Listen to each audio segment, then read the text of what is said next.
સાબરમતીના ધસમસતા પ્રવાહમાં tractor trolley તણાઈ, ગેરકાયદે રેતી ખનન પર ફરી સવાલ. સાબરકાંઠા જિલ્લાના હિંમતનગર તાલુકાના સાયબાપુર ગામે સાબરમતી નદીમાં રેતી ભરવા ગયેલી ટ્રેક્ટર ટ્રોલી પાણીના ધસમસતા પ્રવાહમાં તણાઈ જવાની ઘટના સામે આવી છે. ઉપરવાસમાં ગતરોજ પડેલા ભારે વરસાદને કારણે સાબરમતી નદી બે કાંઠે વહેતી થઈ છે. આવી જોખમી સ્થિતિ વચ્ચે પણ નદીમાં રેતી ખનનની કામગીરી ચાલુ હોવાનું સામે આવ્યું છે.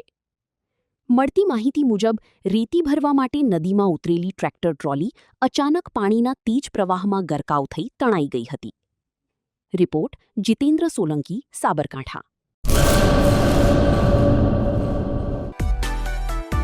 માં motor driving, safe and sure driving. Driving એ શોખ સાથે આપની મોટી જવાબદારી પણ છે. અમારા ઇન્સ્ટ્રક્ટર દ્વારા સચોટ અને સરળ માર્ગદર્શન. આપની રોજની તાલીમની માહિતી મેળવીને શું અધુરાશ છે એના ઉપર પૂરું ફોકસ કરાય છે.